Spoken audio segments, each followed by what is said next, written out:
नमस्कार दोस्तों, मैं हूं संदीप बिश्नोई और आप देख रहे हैं मेरा शो जानोगे तभी तो मानोगे। दोस्तों, मैं आपको बताता चलूं कि आज मैं दिल्ली में आया हुआ हूं और दिल्ली के अंदर अपने ही समाज की जो धर्मशाला है, ये हाल फिलहाल आज मैं वहीं बैठा हूं। दोस्तों, पिछले 2-3 दिन से एक इंस्टा के ऊपर और फेसबुक पर एक वीडियो वायरल हो रही थी।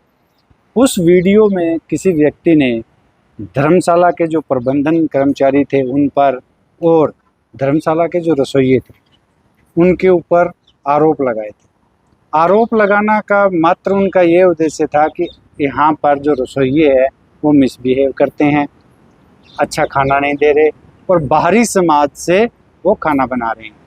और उसके बाद में उन्होंने ये बात भी कही भी यहाँ पे जो प्रबंधन कमेटी है वो इसकी तरफ कोई ध्यान नहीं दे रही। तो ये जब मैंने वीडियो देखी और उस दौरान में दिल्ली में ही मेरा एक तिहाड़ जेल में प्रोग्राम था, तो मैंने सोचा क्यों ना इस बात की तहकीकात की जाए, हमारी धर्मशाला में जाके पूछताछ की जाए कि उन्होंने जो आरोप लगाए हैं क्या वास्तव में वो सच है। तो जब मैं यहाँ पर आके देखा तो मुझे अपने ही समाज के जो प्रबंधन संभाल रहे हैं वो व्यक्ति मिले और रसोइये मिले, लेकिन जो मैंने पूरा ये देखा तो मुझे इस तरह की कोई कोताही नहीं लगी। दोस्तों, एक बात गाहे बुगाहे बोल दी जाती है भी ये स्ट्रिक्ट बहुत हैं, सख्त बहुत हैं, पूछताछ ज़्यादा होती है। तो दोस्तों, ये बात तो हम सभी जानते हैं कि दिल्ली जैसे शहर में पूछताछ करना अनिवार्य है, क्योंकि अगर पूछताछ ना हो और किसी तरह की कोई घटना हो जाए तो फिर उसका जिम्मेदार कौन रहेगा? वही लोग रहेंगे जो कमरा दे रहे हैं। तो इनका भी कर्तव्य बनता है और बिश्नोई समाज के प्रत्येक व्यक्ति को इनका सहयोग भी करना चाहिए, ये बात है। लेकिन जो रसोइये वाली बात थी, मैं खुद अनुभव किया है, मैंने यहाँ खाना भी खाया है।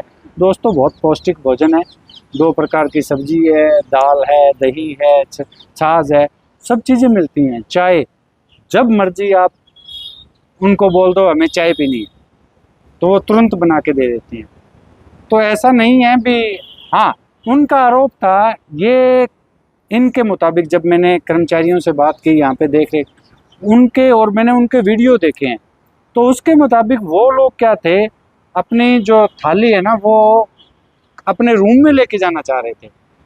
दोस्तों, एक बुजुर्ग या बीमार हो उसके लिए खाना वो एक अलग बात है, लेकिन बिल्कुल स्वस्थ आदमी है वो, उसका यहाँ का रूल है भी आप वहाँ पे हॉल बने हुए हैं, टेबल लगे हुए हैं, आप नीचे बैठ के खा सकते हो, टेबल पे खाना खा सकते हो, लेकिन आप कमरों में खाना नहीं लेके जा सकते, क्योंकि इतने कमरे रहते हैं। फिर सभी इस तरह खाना लेके चले जाने लगे तो फिर तो जो है जो बर्तन हैं उनकी भी शॉर्टेज आ जाएगी, कोई वहाँ से दे के जाएगा नहीं, दे के जाएगा वहाँ बर्तन मांजेगा नहीं, ये सब तरह की जो है मिसमैनेजमेंट हो जाती है। इसके लिए तो हम लोगों को भी सोचना चाहिए, ये तो है पहली बात। दोस्तों, इसके साथ साथ जब मैंने यहाँ पे बात देखी है वो दूसरी बात ये है भी यहाँ पर जो बच्चे और बच्चियाँ पढ़ने के लिए स्थायी रूप से जो जिन्होंने कमरे ले रखे हैं उनका बहुत ही चिंताजनक बात है। दोस्तों, सबसे बड़ी बात तो क्या है, जैसे मैंने इनसे बात की तो ये कह रहे हैं जी इस में तो हम असमर्थ हैं, क्योंकि बिश्नोई समाज के द्वारा ही या प्रधानों के द्वारा ही ये फैसला लिया गया है कि हम लोग हैं तो कुछ जो कमरे हैं वो बच्चों के लिए रिजर्व करेंगे, बच्चे यानी कि जो पढ़ने के लिए यहाँ पे आए हुए हैं। तो दोस्तों, वो 2 महीने 3 महीने 4 महीने फिर यहाँ पे रह भी रहे हैं और लगभग कोई 12-15 कमरे उनके लिए आरक्षित भी हैं। लेकिन दोस्तों, इसके अंदर एक सबसे बड़ी जो देखते हैं हम तो एक असमंजस की स्थिति पैदा हो जाती है, वो ये कि ये धर्मशाला है ना कि किसी तरह का पीजी। बच्चे यहाँ रहेंगे जिनमें लड़कियां भी शामिल है, लड़कियां भी रह रही हैं और लड़के भी रह रहे हैं। तो दोस्तों, यहाँ पर लेडीज स्टाफ नहीं है और अगर बच्चियां यहाँ रह रही हैं तो उनकी सुरक्षा का जिम्मेवार कौन होगा? ये बात सोचने वाली है और ये उनको भी सोचना चाहिए जो बच्चियों को यहाँ पर रहने के लिए प्रेफर कर रहे हैं। और समाज को ये देखना है ये धर्मशाला है ना कि पीजी। अगर सभी इस तरह अगर कमरे आरक्षित हो जाएंगे फिर तो समाज में एक द्वेष फैल जाएगा। कमरा पीजी में लेके कौन रहना चाहेगा? वो यही सभी यही कहेंगे हम तो धर्मशाला में रोकेंगे जी, या उनको दे दिया जी, एक दूसरे पर आरोप प्रत्यारोप लगते रहेंगे भी उनको उनके बच्चों को दे दिया, उनके जान पहचान वालों को दे दिया, हमें क्यों नहीं दिया? तो इस तरह की जो स्थिति है उससे निपटने के लिए समाज को क्या करना चाहिए, आप सभी से मैं राय लेना चाहूँगा। और इसका क्या समाधान हो सकता है, क्योंकि यहाँ पे बच्चियाँ ले रहे हैं, अगर नीचे कमरों में समाज के लोग आ रहे हैं तो किसके बारे में कौन कैसा होगा कौन जानता है।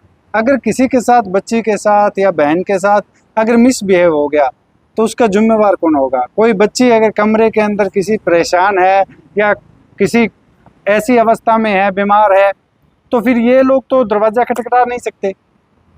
लेडीज स्टाफ के बगैर लेडीज रूम में कैसे चले जाएंगे।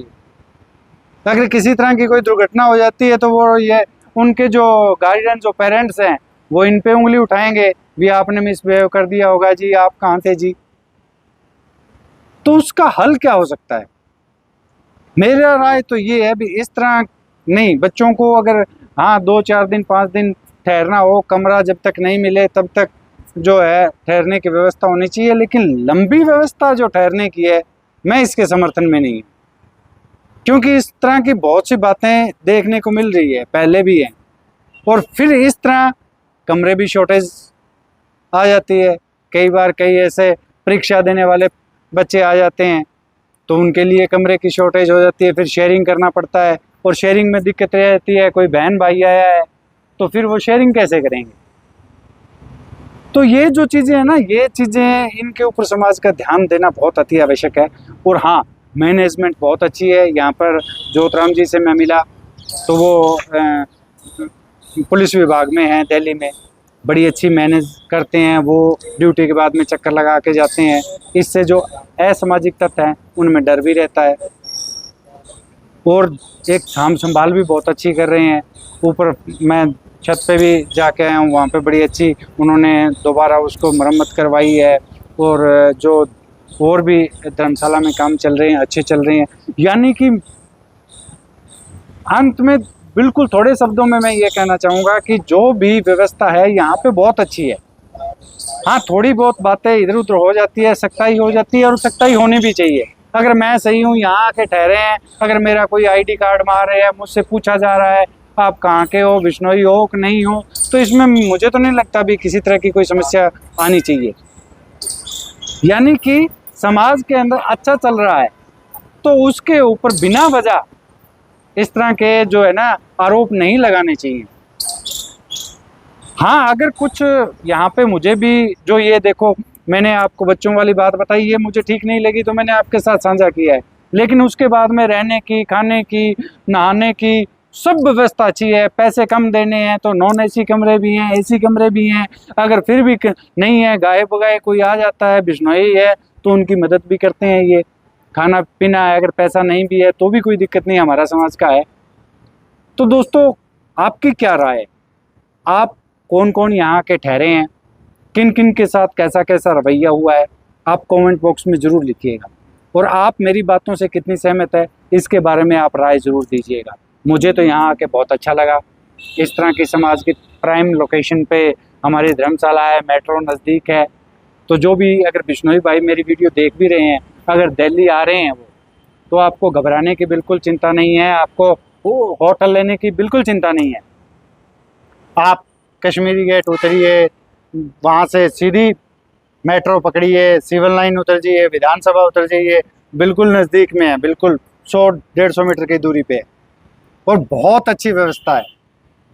ऐसा नहीं है भी यहाँ कमरा नहीं मिलेगा तो व्यवस्था नहीं है, हॉल पड़े हैं, आपको ठहरने की, खाने की किसी तरह की चिंता नहीं करनी चाहिए। तो दोस्तों, आप कमेंट ज़रूर करिएगा। और हाँ, अभी तक आपने अगर मेरा चैनल फॉलो सब्सक्राइब नहीं किया है तो ज़रूर याद से मेरा चैनल फॉलो और सब्सक्राइब कर लीजिएगा। नमस्कार, नमन प्रणाम, राम राम।